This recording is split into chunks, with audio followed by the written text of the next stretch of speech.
Boleh saya simpulkan ya, bahwa dana hibah di kabupaten ini belum berkah. Atau kalau kasarnya itu mungkin tidak berkah. Dana hibah yang tidak berkah. Ya, karena selalu bikin masalah. Dipahami oleh masyarakat dan dipahamkan entah oleh siapa, bahwa dana itu adalah dana politik. Padahal bukan. Dana hibah itu adalah dana yang bersumber dari masyarakat, dikembalikan untuk kepentingan masyarakat. Ya. Siapapun yang nanti dilantik, apakah itu 02, 03, 01 Ya, itu, siapapun lah. Ya, jangan dulu berpikir melanjutkan tradisi negatif di Kabupaten Tasikmalaya. Ini lingkaran setan yang kita tidak boleh menjudge atau menduga-duga pun gitu. Betul. Bahwa bisa jadi si A ini memang mengharapkan dana hibah. Bisa jadi hanya diberi saja. Bisa jadi dia tahu itu jebakan. Bisa jadi dia tidak tahu. Semua kemungkinan itu mungkin bisa ya terjadi di antara pemberi dan penerima dana hibah ini. Ketika kemarin ada pemanggilan terhadap beberapa ulama untuk mempertanggungjawabkan itu kan jadi apa sih namanya ya?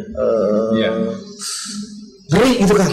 Ya, selama ini kan sebetulnya di balik kasus-kasus dana hibah yang terjadi itu misalkan muncul di pengadilan itu nama A, B, C, nama B gitu. Kemudian lagi-lagi gitu permainan siapa di sana gitu sehingga menghilang begitu saja gitu. Ditelan masa, ditelan keheningan malam. Oke. Fenomena-fenomena yang berkembang di Kabupaten Tasikmalaya sedemikian jelimetnya, tapi pada dasarnya semua itu berawal dari niatan dulu, niatan kita untuk kalau memang niatannya sudah buruk, terus pikirannya sudah bermacam-macam, ya tentu saja dampaknya juga akan seperti itu.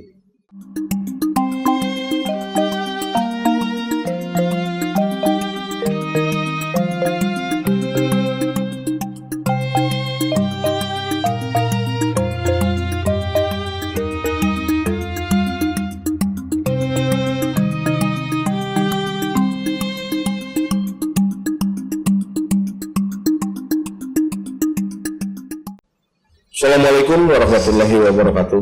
Waalaikumsalam. Salam sejahtera untuk kita semua, salam kebajikan, namo budaya, dan sampurasun. Kita ketemu lagi di channel Pikirkan Rakyat. Sudah waktunya rakyat berbicara, sudah waktunya kita berpikir merdeka, dan sudah waktunya kita pikirkan rakyat. Alhamdulillah dalam kesempatan ini kita ditemani oleh salah seorang narasumber yang memang luar biasa. Beliau adalah pemerhati atau kritikus sosial politik yang ada di Jawa Barat, khususnya perihal kebijakan-kebijakan atau ya segala sesuatu hal yang memang menyangkut keberpihakan pemerintahan terhadap rakyat. Maka beliaulah yang akan menyikapinya atau yang mengkritiknya atau apapun lah itu. Selamat datang Kang Acep Tama. Ya, selamat datang. Assalamualaikum. Waalaikumsalam. Ini menarik sebetulnya mah kalau kita berbicara tentang Kabupaten Tasikmalaya, karena ternyata berita berseliweran di media sosial termasuk di media cetak dan di media mainstream bahwa Tasikmalaya ini sebagai penerima hibah terbanyak, khususnya di di wilayah yayasan-yayasan yang mengatasnamakan agama kan. Nah, kita melihat banyak sekali persoalan yang memang sepertinya ada hal yang kurang elok gitu yang ada di Kabupaten Tasikmalaya. Misalkan salah satu contoh, masa sih satu lembaga atau satu yayasan mendapat hibah 50 miliar ya? 5 miliar. Nah gimana nih Kang? Melihat persoalan seperti ini, apa yang ada di benak Akang kira-kira untuk menyikapi persoalan ini Kang? Ya baik, Kang Tatang Pahat, seorang budayawan Tasik yang nyentrik, Sialan. Siap. Ya, saya mengikuti dan menjadi narasumber ya dari tahun 2015 sampai hari ini yang berkenaan dengan dana hibah di Kabupaten Tasikmalaya. Iya. Kabupaten ya. Kabupaten ya, Di kabupaten. kota relatif Landai lah ya. atau dalam tanda kutip diamankan. Oke, paham. Ya, Kenapa di kabupaten ini saya mengikuti gitu. Jadi dari mulai menggalaki sampai ya bahasa-bahasa yang kita pilih untuk menyampaikan ini kepada kejaksaan, kepolisian gitu yang menangani kasus-kasus hibah di Kabupaten Tasikmalaya ini, ya sampai kepada bahasa yang paling sopan, yaitu misalkan masyarakat atau kami mendorong kejaksaan untuk efektif dan profesional menangani masalah hibah ini.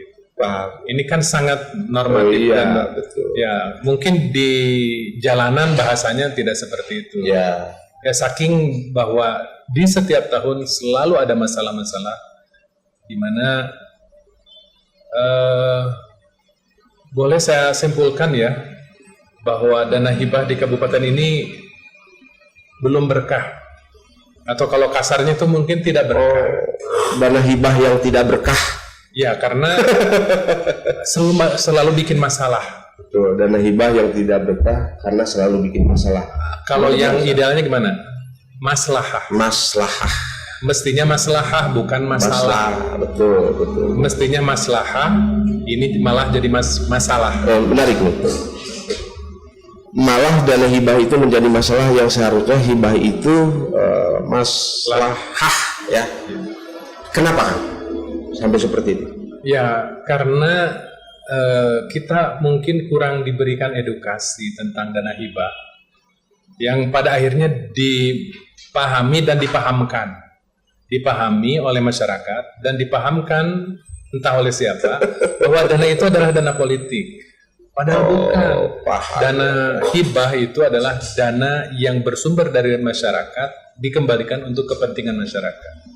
Jadi tidak ada embel-embel sebetulnya tidak boleh. Tetapi saat ini kita memahaminya seperti itu. Ada implikasi politik dalam alokasi dana hibah. Bukan hanya di Tasikmalaya Kabupaten, tapi juga mungkin di Indonesia.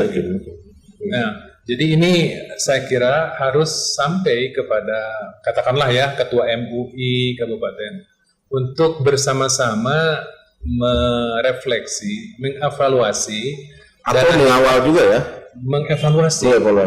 Ya sepertinya sejauh ini tidak ada evaluasi, sehingga dari tahun ke tahun itu ada masalah, lolos aman. Tahun depan ada masalah, lolos lagi aman.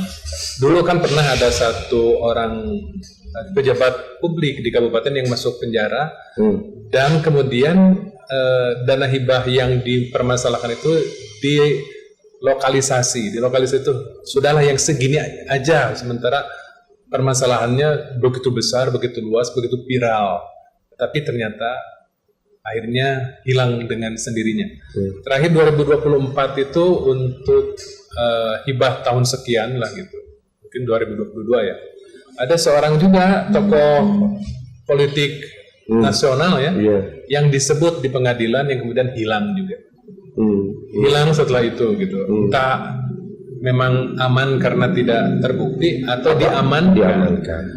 Nah ini sekali lagi harus menjadi bahan refleksi dan evaluasi. Jangan dilanjutkan oleh siapapun nanti yang dilantik ya. Siapapun yang nanti dilantik, apakah itu 02, 03, 01 ya, itu siapapun lah ya. Jangan dulu berpikir melanjutkan tradisi negatif di Kabupaten Tasikmalaya. Saya tidak menyebutkan siapa ya, betul, dalang dibalik permasalahan hibah di Kabupaten Tasikmalaya selama ini. Tetapi untuk 2026 ke depan itu jangan ada masalah lagi.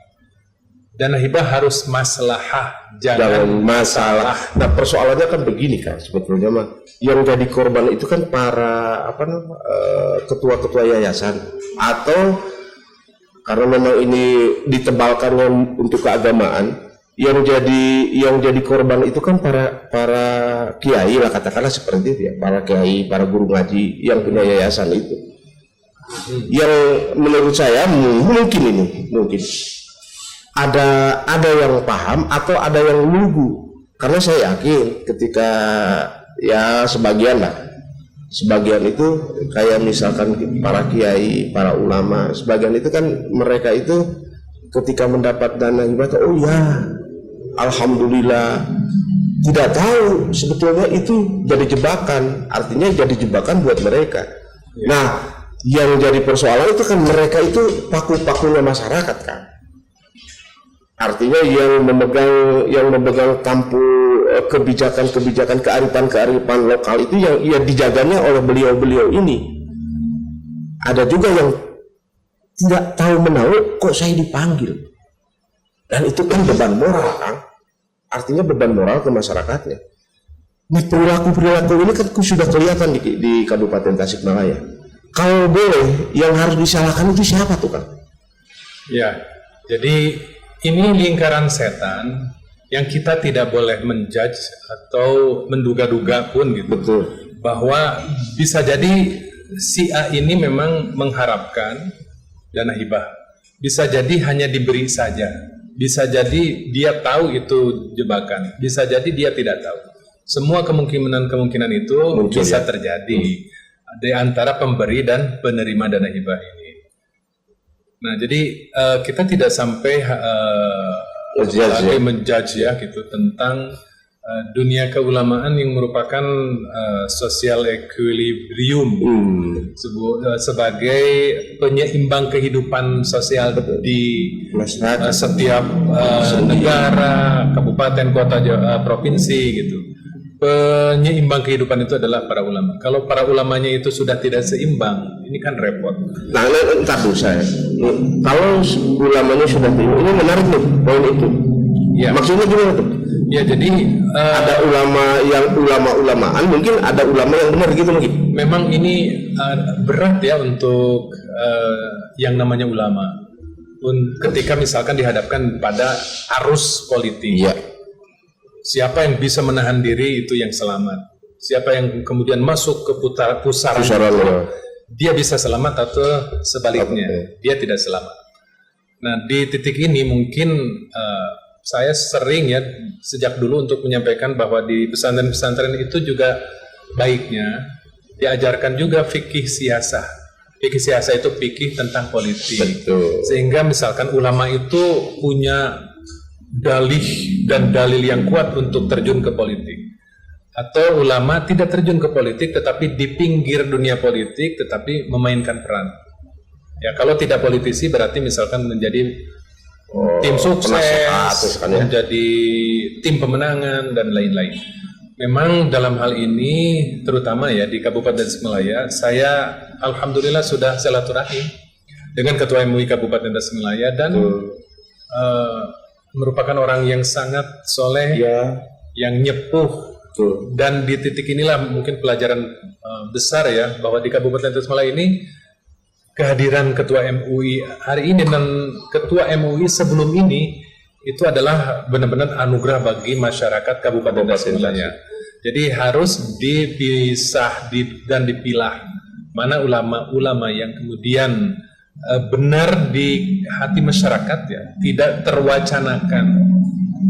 Kategori oknum kalau yang seperti itu. Ya, bisa dikatakan bukan mungkin dalam bahasa dan diksinya Kang Tatang Taat itu oknum, tapi dalam diksi saya itu adalah dalam tanda kutip aja ya.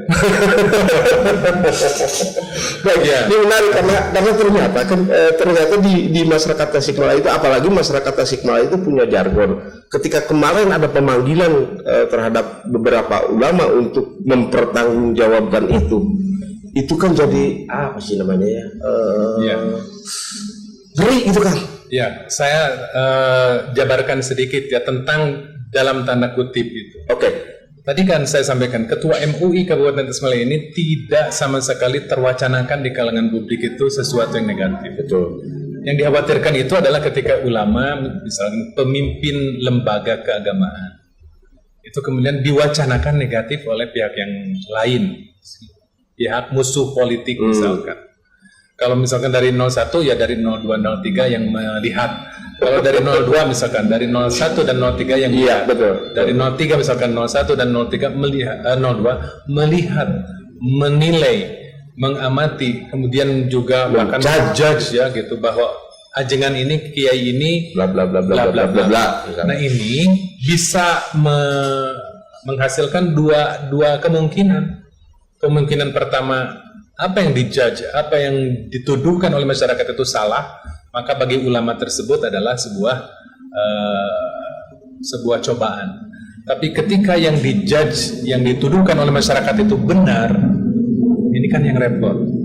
Maka sekali lagi memang bukan hanya urusan dana hibah ini yang harus direfleksi dan dievaluasi, tapi juga lebih dari itu. Kita juga umat juga butuh untuk merefleksi, mengevaluasi lembaga-lembaga keagamaan yang diduga berperan dalam menghasilkan produksi opini negatif di kalangan masyarakat ini, sehingga ke depan ini ulama itu menjadi lembaga yang benar-benar bersih dari kritik karena keteladanannya, karena sisi positifnya, karena peran positif ya.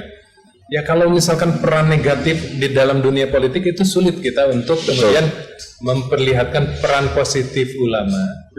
Ya, tetapi lebih banyak, apalagi misalkan mereka yang masih belum mature, belum dewasa berpolitik, sehingga bisa jadi ulama juga yang ilmunya sudah nyepuh, tapi mungkin nih mentalnya masih muda gitu, masih bergelora, yang bisa jadi terombang-ambing oleh arusnya, kemudian ke sini ya ikut ke sini, arusnya ke sana ya ikut ke sana. Maka yang terbaik adalah ulama yang membawa arus dan arusnya harus positif. Karena kan gini kan, ada juga yang menarik bahwa hibah itu diperuntukkan untuk yayasan ya keagamaan. Ya. Nah, setelah kita melihat, mengamati dan sebagainya, sampai untuk Kabupaten Tasikmalaya itu muncul yayasan-yayasan baru kan. Artinya dimunculkan yayasan-yayasan itu. Nah, itu kerjaan siapa tuh kan? Kira-kira? Ya memang untuk mengidentifikasi masalah hibah di Kabupaten Tasikmalaya yang demikian besar sampai harus dipanggil. Nah itu kita bisa ya dalam obrolan orang-orang Arab itu tu'raful asya'u bi adadiha. Kita bisa mengetahui sesuatu, hakikat sesuatu itu dengan melihat dan mengetahui hakikat dari sisi pembandingnya, sisi lawannya. Sisi pembandingnya misalkan Kabupaten Tasik itu bisa dibanding misalkan dengan Kabupaten Sumedang, Kabupaten Garut, Kabupaten Bandung, Kota Tasik, Banjar, Pangandaran dan seterusnya. Lembaga-lembaga keagamaan itu per tahun itu dapat dana hibahnya berapa? Nah, misalkan Sumedang itu lembaga-lembaga keagamaan yang hari ini diwacanakan di Kabupaten Tasikmalaya itu tidak ada yang lebih dari 0,5 miliar mendapatkan per tahunnya itu antara 50 sampai 200 juta saja. Nah, kalau misalkan di kabupaten sedemikian besar, bahkan misalkan menghasilkan kecemburuan dari pihak-pihak yang lain, sampai kalau katanya sampai ada yang 5 miliar ya. Ya itu sekali lagi coba logikanya, nilai-nilai logisnya di sana itu bisa diketemukan ketika kita membandingkan dengan kabupaten dan kota lain, apalagi menghadapi suhu dan momentum pesta demokrasi seperti itu. Nah, tentang misalkan ya, sebetulnya ketika kita mewacanakan untuk evaluasi, refleksi masalah dana hibah ini, ternyata Pemprov itu sudah lebih dahulu melakukan itu. Sehingga dana hibah untuk 2025-2026 nanti itu dipotongnya luar biasa, besar. Betul. Lalu kemudian muncul praduga penilaian negatif dari masyarakat. Misalkan untuk pesantren dikurangi. Lalu kemudian dibuatlah narasi. Kemudian KDM tidak pro terhadap pesantren atau wah ini, wah itu. Nah, saya kira jawaban KDM itu untuk masalah hibah ini sudah muncul, Kang, tadi malam di YouTube-nya. Di YouTube KDM itu, kenapa ini terjadi? Kenapa ini dikurangi, dipangkas? Bukan hanya efisiensi sebetulnya, tetapi dalam rangka evaluasi, refleksi itu ternyata beberapa penerima hibah tingkat Provinsi Jawa Barat misalkan, yang dari APBD Jawa Barat itu ternyata banyak hal yang tidak logis, yang berbasis kepada kepentingan politik, yang berbasis kepada ketidakjujuran, etakene.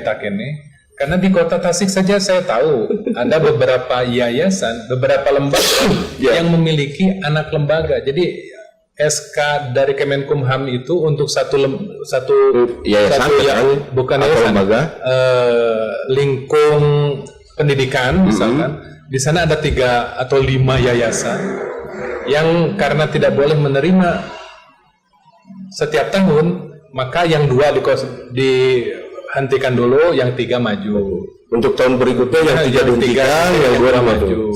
Yang pada akhirnya si lembaga itu tiap tahun keneh kehead gitu. Itu ada, ya nggak usah diobrolkan, tetapi yang seperti itu oleh Kang Deddy Mulyadi hari ini teridentifikasi. Jadi sekarang mungkin tahun 2026 itu tahun refleksi, tahun evaluasi, yang semua masyarakat se-Jawa Barat harus tahu. Selama ini dana hibah itu menjadi dana politik. Apalagi misalkan dana hibah dari politisi yang ikut kembali mencalonkan di kontestasi. Itu agak berat karena ketika calon yang lain sulit untuk mengeluarkan uang pribadi, kemudian incumbent bisa mengeluarkan bukan dari uang pribadi. Tetapi poinnya saya sudah tangkap, Pak. Poinnya saya sudah tangkap. Nah, kita lebih menajamkan itu. Dengan munculnya dana hibah di Kabupaten Tasikmalaya, kalau saya menangkap dari obrolan Akang barusan itu kan pasti ada yang main, Kang.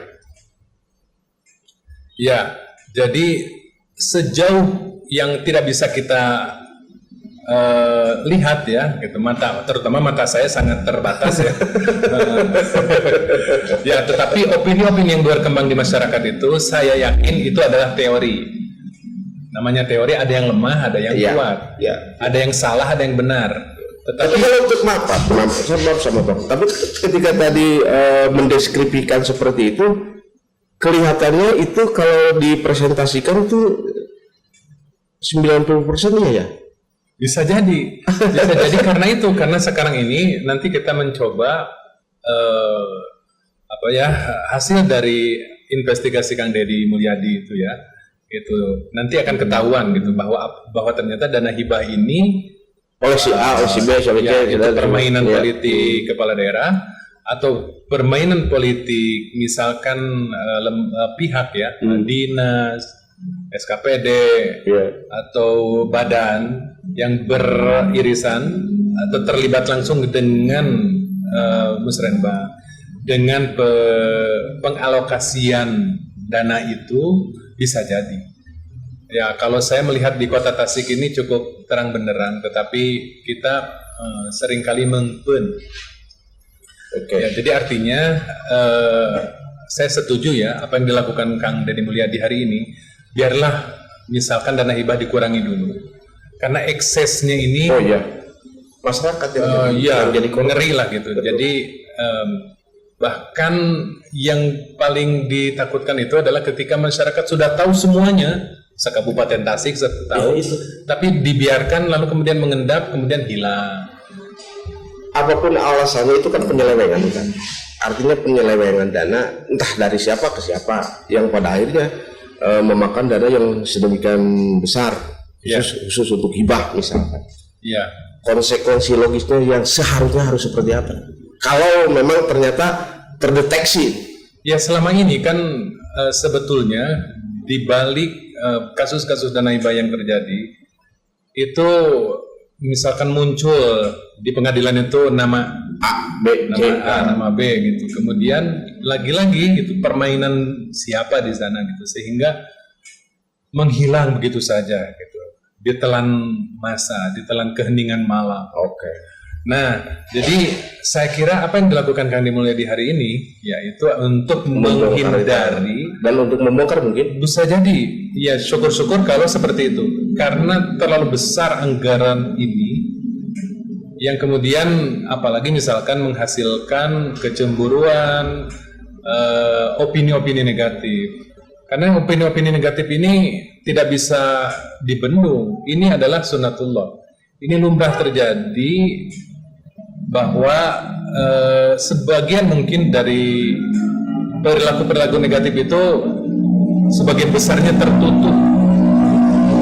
Ya karena ya saya percaya kepada setan. ya. Saya percaya kepada setan yang kalau jalan ini ditutup, dia akan cari jalan lain.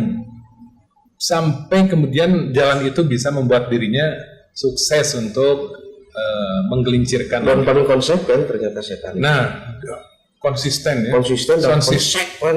Paling konsisten. Iya. Konsisten ya. Betul. Iya, jadi Untuk kejelekan tentunya kan. Iya. Iya, jalurnya itu adalah ya seperti itu. Saya melihat ya, mudah-mudahan kita tidak masuk ke jalur itu ya. Saya melihat bahwa dengan ditutup satu lubang, satu pintu, ternyata terbuka 3-4 pintu yang lainnya. Ya sama lah gitu, dan bahkan ke depannya setan juga mencipta pasukan gitu. Betul.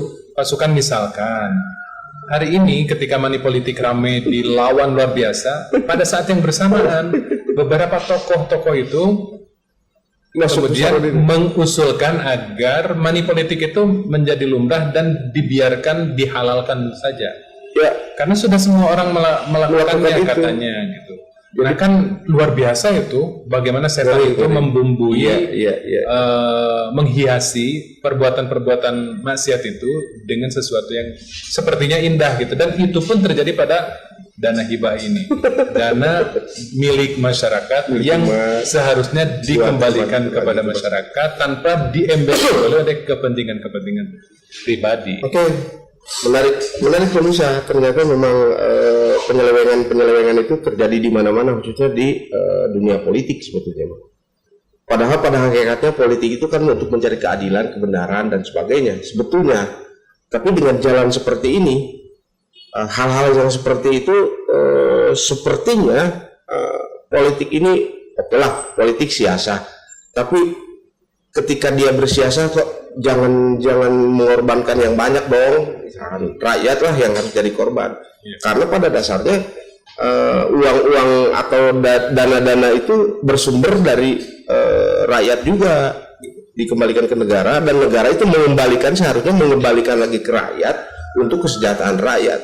Tapi kalau melihat fenomena seperti ini kan masuknya ke wilayah individu atau golongan yang memang ada keberpihakan. Yang menurut akan kalau seperti itu apa tuh hukumannya gitu, hukum sosial katakanlah, atau kalau hukum ini malah sudah jelas ya bahwa itu tidak boleh dan dosa. Tapi untuk efek jerak yang seperti itu ketika kita masih berada di wilayah dunia yang sebegini panas, harusnya seperti apa sih yang masyarakat lah? Ya, pada prinsipnya politik itu kan memiliki dua muka, ya, dua wajah. Yang satu soleh, baik, membangun, membuat peradaban dan seterusnya. Tetapi di sisi lain wajah yang lain itu muram, kotor, licik, kemudian zalim, kemudian mengorbankan banyak orang gitu. Kemudian jadi politik menghasilkan pribadi-pribadi yang keren, yang inovatif, yang dalam dirinya itu muncul hal-hal positif lah gitu. Tapi di sisi yang lain juga ya politik juga melahirkan watak-watak yang mengerikan lah gitu. Betul. Nah itu Nah, jadi kita bisa kemudian membawa hati nurani lah gitu untuk menilai menilai ya siapapun yang masuk ke dunia politik itu apakah dia itu baik, ada yang baik secara alami, ada yang baik secara populasan ya. Ya, di hadapan masyarakat mungkin, ya, tetapi pada saat yang lain kita tidak melihat bahwa ada di luar itu, di balik kelambu itu ada sesuatu yang itu merugikan masyarakat dan benar-benar merugikan masyarakat. Nah, jadi saya kira apa yang terjadi di Kabupaten Tasikmalaya hari ini itu harus dievaluasi dan direfleksi.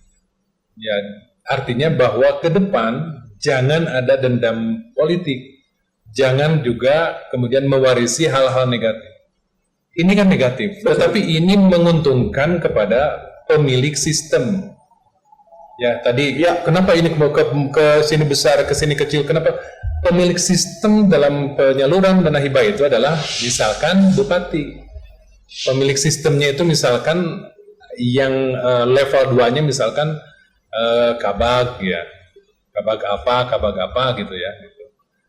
Kemudian level ketiganya siapa gitu. Ya. Jadi level pertama pasti paling besar. Level kedua lebih kecil, level selanjutnya lebih kecil lagi. Nah, jadi ini harus dihentikan terlebih dahulu di Kabupaten Tasikmalaya untuk kemudian melibatkan tokoh-tokoh masyarakat, ulama, akademisi dan lain-lainnya untuk menyetujui dan menyepakati sesuatu yang baru, tradisi baru di Kabupaten Tasikmalaya. Harus ya itu ya? Ya, tradisi baru yang salah satu poin terpentingnya adalah jangan dilanjutkan perilaku-perilaku seperti itu. Ya. Ya, karena memang begini, ternyata ketika kita mengusung seseorang, misalkan kita sebagai tim sukses seseorang, terus dia menjadi pimpinan. Ketika jadi pimpinan, seharusnya yang pimpinan itu berbicara atau membuat kebijakan itu untuk seluruhnya, di situ lawan ataupun lawan dan sebagainya sudah tidak berpihak lagi. Tapi ternyata setelah menjadi itu, nah itu mungkin yang harus dihilangkan seperti itu ya. Ya, jadi keberpihakan terhadap kelompok atau individu ketika menjadi sebagai seorang pembijak mungkin ya. Jadi kita butuh untuk memahamkan lebih jauh itu melaksanakan ya. Jadi mereka yang masuk ke jalur politik ya, lalu kemudian memegang sistem kendali, misalkan bupati, wali kota, dia yang memegang sistem di kota, di kabupaten, dia pemilik sistem gitu. Nah, pemilik sistem itu bisa kita pahami dan pahamkan ya. Itu ada yang nanti masuk jalur politisi, ada yang nanti masuk jalur negarawan. Yang kita butuhkan dan kita ciptakan itu lahirnya negarawan. Ya, kalau tadi misalkan yang setelah terpilih, dilantik, kemudian dia lebih menguntungkan pihak-pihak yang kemarin bekerja, kemarin jadi tim sukses dan lain-lain, itu politisi. Sebatas itu ya politisi. Tapi kalau misalkan dia memilih yang kedua tadi, dia memposisikan yang pro, memposisikan yang kontra itu sama sebagai rakyat yang butuh diberikan nilai-nilai keadilan itu, maka itu adalah negarawan.